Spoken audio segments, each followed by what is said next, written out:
నమస్తే, welcome two times of India. సమయం this is Sangeethika and మనతో పాటు ఉన్నారు ఇవాళ శంకర్ మహంతి గారు. ఆయన ఆచార్య, దసరా, మయసభ లాంటి అద్భుతమైన సినిమాల్లో అద్భుతమైన పాత్రలు పోషించి మనందరినీ అలరించారు. అలాగే ఇప్పుడు ఫౌజీలో వస్తున్నారు ప్రభాస్ గారితో పాటు. అండ్ హనురాఘవపుడి డైరెక్షన్లో అత్యంత అంటే బిగ్గెస్ట్ ఎక్స్పెక్టేషన్ మూవీలో ఆయన మనకు కనిపిస్తున్నారు. సో ఆయన పాత్ర గురించి ఏమన్నా చెప్పను అంటున్నారు, కానీ చెప్తారేమో, జస్ట్ ట్రై చేద్దాం. నమస్కారం సార్. నమస్తే. ఎలా ఉన్నారు? Fine, fantastic. సో దొరికేసారు మీరు మాకు. సో ఫౌజీలో మీరు వస్తున్నారు, మీరు ఉంటున్నారు అని విన్నాం. ఏం చేస్తున్నారు అసలు? ఎంతవరకు వచ్చింది షూటింగ్? ఏం జరుగుతుంది ఫౌజీ? ప్రభాస్ ఫ్యాన్స్ అందరూ వెయిటింగ్ అక్కడ. అది మనకి ఆగస్టుకి 2026 ఆగస్టు ప్లానింగ్ అని అనుకుంటున్నట్టుగా వార్తలుగా వస్తూ ఉన్నాయి. అంటే ఇండిపెండెన్స్ అన్నట్టుగా. ఇది 1940s కథ అన్నట్టుగా డైరెక్టర్ గారు వాళ్ళు చెప్పడం జరిగినట్టుంది. అది మనం న్యూస్ ఐటమ్స్లో చూడటమే మనం. అదే మీరు చెప్తున్నారు, మీరు సినిమాలో ఉన్నారు, మీరు అదే చెప్తారా? అట్లా ఇది ఏంటంటే మన మైసభ సోనీ లైవ్లో టెలికాస్ట్ అయింది దేవకట్ట గారు డైరెక్షన్లో.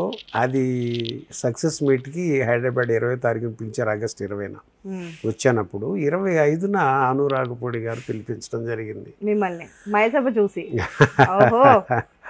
అది చూసి మైసభలో మరి మామూలు క్యారెక్టర్ కాదు, రఫాడించారుగా. అది చూసి అప్పుడు క్యారెక్టర్ ఇట్లా ఉంది, మనం క్యారెక్టర్ అనుకుంటున్నాం, చేయండి అని చెప్పేసి అన్నారు. ఇక హనురాఘవపూడి గారితో మైత్రి మూవీస్లో ప్రభాస్ గారి ఫిలింలో క్యారెక్టర్ అంటే అది నా అరుణాచల రమణులు దీన్ని నడిపిస్తూ ఆయన ఇచ్చిన గిఫ్ట్. ఏం మాట్లాడారు హనురాఘవపూడి గారు మీతో? చాలా తక్కువ ఒక్క మాటలో క్యారెక్టర్ ఇది అని అనేసరికి అంతే.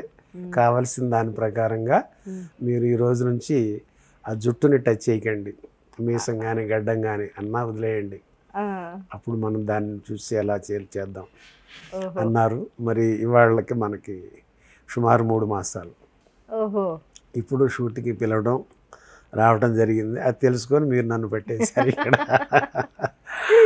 కనుక రేపు ఎర్లీ మార్నింగ్ షూట్ ఉంది. ఇప్పుడు మీ ముందే కాల్ వచ్చింది కదా, అది ఇంట్రడక్షన్ సీన్ అంట. అది నేను వెయిట్ చేస్తున్నా, ఇంకా నాకు సీన్స్ ఏమి రాలా. ప్రభాస్ గారితో ఉన్నాయా మీకు సీన్స్? ఏమి చెప్పలే నాకు, అన్ని దాచేస్తున్నారు, ఏం చెప్పట్లేదు. సర్లేండి, మళ్ళీ పట్టుకుంటాం, మిమ్మల్ని పట్టుకుంటాం, అనురాఘవపూడి గారిని, ప్రభాస్ గారిని, అందరినీ ఏం వదిలిపెట్టాం. అలాగే త్వరలో వెయిట్ చేస్తున్నాం మీ ఫౌజీ సినిమా కోసం. సో ఫౌజియో waiting, Prabhas Faujis all waiting. Super sir. So next ఇంకేం ప్రాజెక్ట్స్ ఉన్నాయి ఫౌజీ కాకుండా? యాక్చువల్లీ ఇప్పుడు విజయ్ దేవరకొండ గారిది మైత్రి మూవీస్ వాళ్ళదే ఉంది. వాళ్ళు 17 నుంచి డేటా అడిగి ఉన్నారు, కరెక్ట్ నెలాఖరు వరకు. కరెక్ట్గా ఫౌజీకి అదే ఉంది.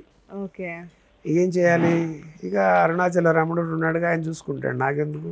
ఓకే, టైటిల్ ఏమన్నా ఫిక్స్ అయిందా విజయ్ దేవరకొండ? తెలీదు, ఆ విషయం రాలేదు నాకు. ఇట్లా క్లాష్ అవడంతో అది మరి నేను ఉన్నాను, మిస్ అయ్యాను, ఎవరిని పెట్టారో ఇక అదంతా నేను ఆలోచించేది ఏం కాదుగా. అంత అరుణాచల రమణుడు ఆయన చూసుకుంటున్నాడు. అది రాసి ఉంటే ఆటోమేటిక్గా వాళ్ళది ఈ షూట్ అయిన తర్వాత లేదా ఈ డేట్లు గ్యాప్ ఉన్నప్పుడు పెడతారు ఆయన. ఫెంటాస్టిక్ అన్నట్టుగా ఉంటుంది అంతవరకే. అలాగే ఈటీవీ విన్లో విజయ్ కేర్ ఆఫ్ రామారావు దాంట్లో కూడా అసలు మీ పాత్ర అద్భుతం. అంతా అంటే లీడ్ రోల్ ఇచ్చి మీరే ఇంకా ఆ సినిమాకి హీరో. ఎలా అనిపించింది ఆ సినిమా అదంతా? దానికి బ్రహ్మానందం గారు కూడా అద్భుతమైన రివ్యూ ఇచ్చారు. ట్రైలర్ ఆయన లాంచ్ చేశారు, రివ్యూ ఇచ్చారు ఆయనే. ఇది కూడా ఆగస్టు 7th మైసభ రిలీజ్ దేవగట్ట గారు సోనీ లైవ్లో. దాని నుంచే వారు డైరెక్టర్ కార్తికేయ గారు చూడటం, దానికి మన సీనియర్ జర్నలిస్ట్ నాగేంద్ర కుమార్ గారు ఉన్నారుగా, వారు గైడ్ చేశారంట సబ్జెక్ట్ తెలిసి. ఆ శివారెడ్డి క్యారెక్టర్ ఆయన బాగా చేశారు, నీ తాత బాగుంటారేమో చూడన్నట్టు. అది కార్తికేయ గారు ఇమ్మీడియట్గా ఆయన అనుకొని ప్రొడక్షన్ హౌస్ నుంచి మాట్లాడటం చేయటం. నాకు ఏంటంటే ఒక డిఫరెంట్గా అంటే ఒక ఫ్యాక్షను దాని నుంచి మైసభలో ఇక్కడ హ్యూమనిస్ట్గా ఫ్యాక్షనిస్ట్ హ్యూమనిస్ట్ అన్నట్టుగా తాత మనవుడు సంఘర్షణ. ఆ బిడ్డ సబ్జెక్టు ఫోన్లో అరుణాచలం ఉన్నప్పుడు చెప్పారు, అక్కడే కళ్ళ వెంట అంటే ఆ బాండింగు, ఆ తను చెప్పిన కథా విధానం, తను రాసిన సన్నివేశాలు, డైలాగ్స్ ఫోన్లో చెప్తుంటేనే కనెక్ట్ అయింది. కళ్ళంటే నా అప్రయత్నం నీళ్ళు వచ్చేసి సో బాగా కనెక్ట్ అయింది. అలాంటిది రావడం అది అరుణాచల గిఫ్ట్. నాగేంద్ర మీరు అన్ని క్యారెక్టర్స్ కూడా చాలా చూస్ చేసుకొని వెళ్తున్నారు. కానీ చాలామంది స్టార్టింగ్ కెరీర్లో, ఎందుకంటే మీరు చాలా లేట్ ఏజ్లో స్టార్ట్ చేశారు, 10 ఏళ్ళు అయిందా ఇప్పుడు మీరు కెరీర్ స్టార్ట్ చేసి? 2015 నుంచి అనుకున్నాం, అంతే. అంతకుముందు ఏదో ఉన్నాం కానీ అయినా కూడా మీరు ఫస్ట్ నుంచి చాలా చూజీగా నేను ఇదే చేస్తాను, ఇంతే ఈ క్యారెక్టర్లో ఇవి ఉంటేనే, ఈ ఇంపార్టెన్స్ ఉంటే చేస్తాను అని చెప్తున్నారు. అంటే అలా కూడా మిమ్మల్ని అప్రోచ్ అయి తీసేసుకుంటున్నారు, బికాస్ యూ వర్త్, అంటే యూ డిజర్వ్ దట్. కానీ ఎలా చూస్ చేసుకుంటారు మీరు ఒక క్యారెక్టర్ చూస్ చేసుకోవాలి అని అంటే? ఎందుకంటే డబ్బులు ఇస్తారు కదా అని చెప్పి చిన్న పెద్ద క్యారెక్టర్స్ అన్నీ చేసే వాళ్ళు ఎంతోమంది ఉన్నారు, కానీ మీరు అలా ఎందుకు చేయరు? అంటే ఇది నా 9 ఏళ్ల వయసులో కళ, లక్ష్యం, గమ్యం అయిపోవడంతో అప్పటి నుంచి సినిమానే గమనిస్తూ పెరిగా. ఆ పరిస్థితుల్లో అప్పటిలో ఉన్న చిన్న చిన్న పాత్రలు వేస్తున్న నటులు అలానే ఉన్నారు, ఏమాత్రం ప్రమోషన్స్ లేవు. అది ఒకటి నాకు ఆ వయసు నుంచే, అంటే పెరుగుతున్నప్పటి నుంచి అలా అలా వాటి జోలికి పోవద్దు, లేకపోతే మనం భిక్ష చేసుకొనైనా బతుకుదాం. నటనే కనుక నేను పాస్ పెట్టి కుటుంబం కోసం ఒక 40 ఏళ్ల వయసు వరకు అక్కడనే ఉండటం జరిగింది. కానీ 49కి ఇక్కడికి వచ్చా. అలా ఆ గ్యాపులతో ఏమైందంటే ఇక అదే. కాకపోతే ఉన్నంతలో ఉంటే గంజి తాగి పడుకోవడం ఏమైంది కనుక ఆకలి తెచ్చుకోవడానికి. అయితే భగవంతుడు ఆ స్థితిని ఏమి చేయకుండా ఏదో మొత్తం దొరికిచ్చేవాడు, ఏదో ఒకటి దొరుకుతూనే ఉండేది, అట్లా వెళ్ళేది మాట. అంటే అక్కడికి సిద్ధమైపోయి ఉంటే అప్పుడు తండ్రి ఇలా అనుగ్రహిస్తాడా అనేదానికి మీకు ఉదాహరణ.